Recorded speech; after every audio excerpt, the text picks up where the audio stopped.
বন্ধুসকল আজিৰ এই ভিডিঅ'টো আপোনালোকৰ বাবে অতি গুৰুত্বপূৰ্ণ ভিডিঅ'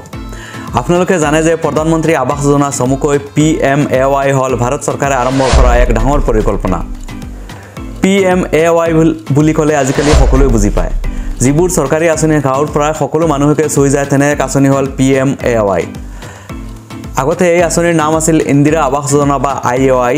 পিছত এই আঁচনিৰ নাম সলনি কৰি PMAY ৰখা হল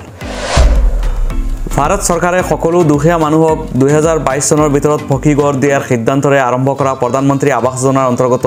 ইতিমধ্যে বহুতো দুখীয়া মানুহে ঘৰ পাইছে IAYৰ সময়ত হিতাধিকাৰী নিৰ্বাচন কৰিবলৈ পঞ্চায়তক দায়িত্ব দিয়া হৈছিল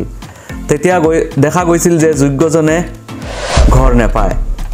পঞ্চায়তৰ মানুহৰ লগত ভাল সম্পৰ্ক থকা মানুহে চৰকাৰী ঘৰ পাইছিল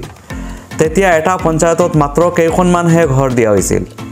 ইয়াৰ পিছত 2002 চন মানত পঞ্চায়তক দায়িত্ব দিয়া হৈছিল ঘৰ নথকা সকলো হিতাধিকাৰীৰ এখন তালিকা বনাবলৈ সেই তালিকাৰ পৰা বহুতে ঘৰ পাইছিল টকা দিব নোৱাৰা সকল বা দিব নোখোজা সকল বঞ্চিত হৈছিল তালিকাত টকা বহুতো দুখীয়া ধনী হৈ নিজে নিজে ঘৰ সাজিবলৈ সক্ষম হল আৰু বহুতো ধনী মানুহ দুখীয়া হল 2011 চনত আৰ্থ-সামাজিক গণনা হল সকলো মানুহৰ আৰ্থিক স্থিতি চৰকাৰে কম্পিউটাৰত সোমাই ৰাখিলে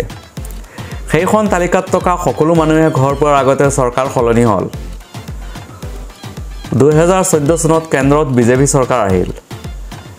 বিজেপি চৰকাৰ আহিয়ে আগৰ তালিকা বাতিল কৰি 2011 চনৰ আৰ্থ-সামাজিক লোকপিয়ল মতে অতি দুখীয়াসকলৰ তালিকা বনাই ঘৰ দিয়াৰ কাম আৰম্ভ কৰিলে IAYৰ সলনি নাম দিলে PMAY PMAYৰ প্ৰথম তালিকাত থকা সকলোৱে ঘৰ পোৱাৰ শেষ পৰ্যায়ত 2018 চনত চৰকাৰে আকৌ এবাৰ সকলো দুখীয়া মানুহৰ ঘৰৰ ফটো লৈ তালিকা বনালে তালিকাত নাম থকা লোকসকলৰ আধাৰ কাৰ্ড লিংক কৰা হল ইতিমধ্যে 2011 চনৰ লোকপিয়লৰ পৰা দ্বিতীয় তালিকা প্ৰকাশ কৰা হল এই দ্বিতীয় তালিকাৰ পৰা বৰ্তমান হিতাধিকাৰীসকলে ঘৰ পাই আছে এতিয়া আহো মূল কথালৈ বহুতে খুদি থাকে 2018 চনত যে আমাৰ ভঙা ঘৰৰ ফটো নিছিল ঘৰ কেতিয়া পাম আজি আপোনালোকৰ বাবে লৈ আহিছো খবৰ 2018 চনত যিসকল মানুহৰ ঘৰৰ ফটো লোৱা হৈছিল সেই সকলে অতি সোনকালে ঘৰ পাব ইয়াৰ বাবে যাৱতীয় কাম আৰম্ভ হৈ গৈছে সকলো হিতাধিকাৰীৰ জব কাৰ্ড লিংক কৰাৰ কাম পূৰ্ণগতিত চলি আছে ফটো লোৱা সকলোৱে কিন্তু ঘৰ নাপায় কিন্তু কিয়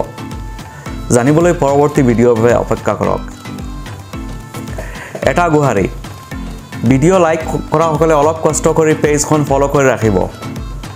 ইতিমধ্যে দেখা গৈছে যে এটা ভিডিঅ'ত কেইবা হাজাৰ লাইক আহিছে কিন্তু পেজত ফলোৱাৰ একেবাৰে কম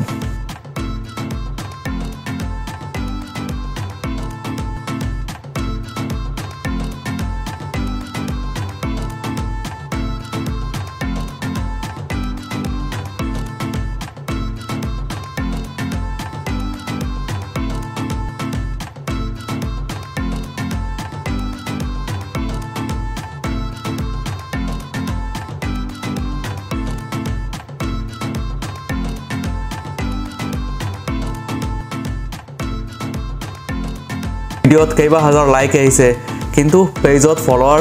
একেবাৰে কম অনুগ্ৰহ কৰি পেজখন ফলো কৰি ৰাখিব যাতে ভৱিষ্যতে দিয়া এনেকুৱা ভাল ভাল ইনফৰমেটিভ ভিডিঅ'বিলাক পাই থাকে